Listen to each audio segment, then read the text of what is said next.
Who should be featured on the Jamaican banknotes? Well, in this video, JamFet will be suggesting 10 outstanding Jamaicans who could and should be featured on the Jamaican dollar. Now, one of the criteria seems to be that they have to be dead, so I know the L.A. Lewis fans will have to wait his turn.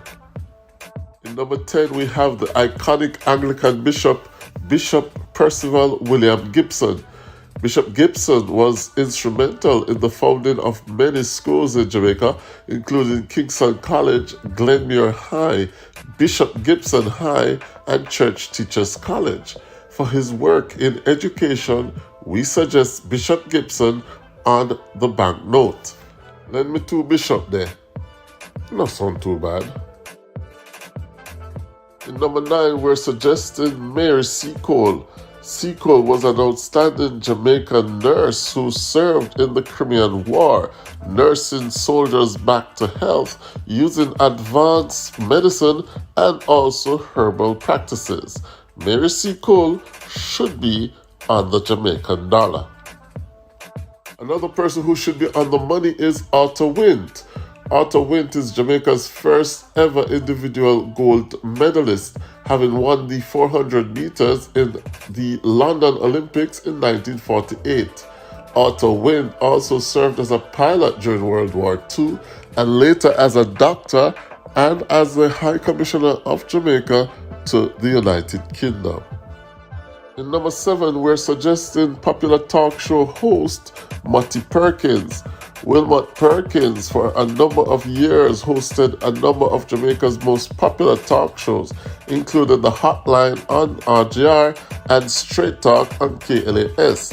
Matty, for his stance against corruption and for his outright outspokenness, we believe should be on the money.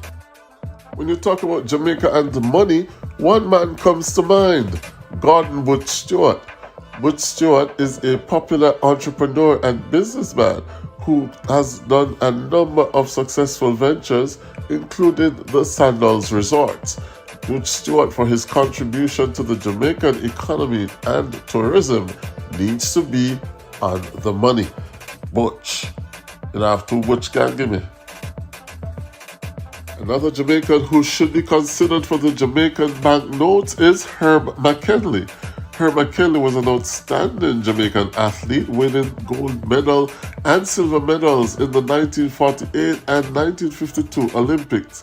McKinley also came back to do a coaching career, leading Calabar High School to a number of Boys Champs titles. For his work in track and field, Herb McKinley should be on the notes. Jamaica is known for music, and reggae music is at the top of the tree, and so the crown prince of reggae, Dennis Brown, should be and could be featured on the Jamaican dollar. Dennis Brown, for his work in music, stop your fighting in the morning and give it to Dennis Brown.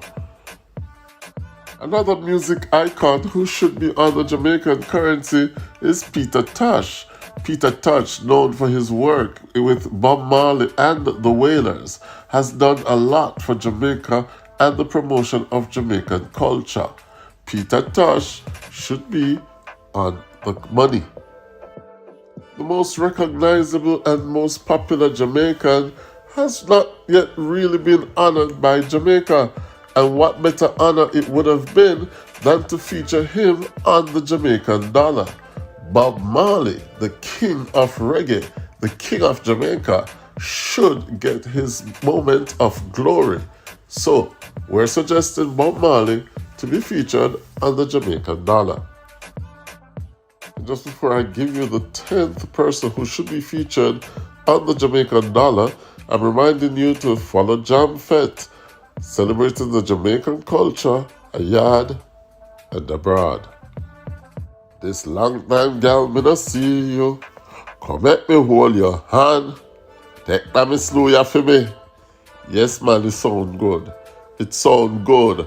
Miss Lou should be featured on the Jamaican dollar, and she's the 10th person we're suggesting to be featured. So the Jamaican government will need to dig up the cemetery better and find more on other outstanding Jamaicans who could be featured on the Jamaican currency. That's it for another JamFit video. Remember to check out the other videos, and in the meantime, please follow JamFit, spreading the Jamaican culture abroad and abroad.